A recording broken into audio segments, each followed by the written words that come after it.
So do you know the Vedas, the perfect source of knowledge are the Vedas, the Vedic scriptures. So Vedic scriptures, it includes Atharva Veda, Sama Veda, Yajurveda, Rig Veda, then Upanishads like Kathopanishad, Ishopanishad. There are many different types of Ishopanishad. These are expansion of the Vedic scriptures. And these all are written by Srila Veda Vyas, who is the incarnation of Lord Shri Krishna, avatar of Lord Krishna, Vyas Rishi. Again, the Vedas is considered as a Purana, like Padma Puran, Vishnu Puran, Narad Puran, then Skanda Puran, Shiva Puran. So there are 18 Puranas and there are Upa Puranas. So these are also part of Vedic scriptures. Again, Ramayana, Mahabharata, Bhagavad Gita, and the literatures which are composed by the great Vaishnava teacher like Santa Tukaram, Santa Jnaneshwar, Santa Ramdas Swami. So these are all our Vedic scriptures. They are considered as a Vedas, perfect source of knowledge. So, if you want to do something in your life, you should do that stuff based on the Vedic scriptures, based on the Vedas. Okay. So anything which is non-Vedic means something which is not supported by the Vedic scripture. That is called non-Vedic faith. So anything which is non-Vedic is not considered as a bona fide, authentic, authorized. So any religion, any dharma which is based on the Vedas, that is a true religion. That's why our Veda dharma doesn't have a name. We just call Sanatan Dharma. Sanatan Dharma means dharma which doesn't have a beginning and doesn't have an end. That is called Sanatan. So our dharma or Hindu dharma is called Sanatan Dharma because it's a Vedic dharma, because that is based on the Vedas. Okay.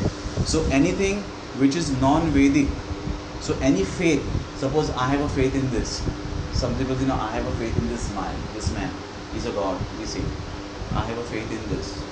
But that faith, if that faith is not supported by the Vedas, then that is not considered as a right faith, or that religion is not considered as a true religion. So it is mentioned, non-Vedic faiths and non-Vedic religion is not actual faith and actual religion. Okay. So there is a scripture called Siddhanta Darpana, which is composed by a great Vaishnava teacher. His name is Sri Baldeva Vidyabhushan, and that scripture has been commented by his disciple. His name is Srinanda Mishra Prabhu. He has made a commentary. So he defined what is the Nastik. Astik and Nastik. Do you know what is the meaning of Nastik? What do you mean by Nastik? Nastik? Okay. The person who doesn't believe in God, we say he's a Nastik. Who doesn't believe in religion, who doesn't believe in God is called Nastik. Astik means who believes in God. So it is said in the scripture, the actual atheist, in English it is called atheist. Nastik in English is called atheist. So atheist is not simply the person who says I don't believe in the God.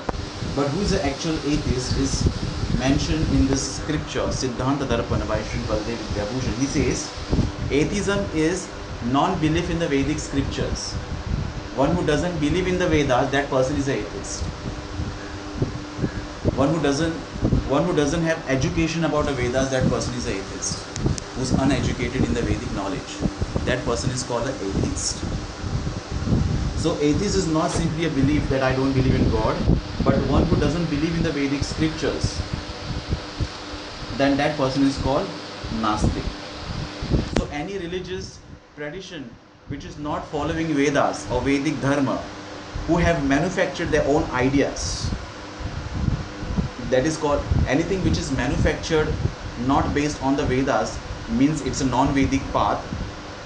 Okay, that is all called atheism. For example, like there are different non-Vedic denominations like Buddhism, Jainism, Sikhism, Veerashaivism, then Lingyadism, Pashupatism, Kashmira Shaivism, Natapantha, Aghori, Vama Marga, Kapalika, non-Vedic Shaktism. So these are all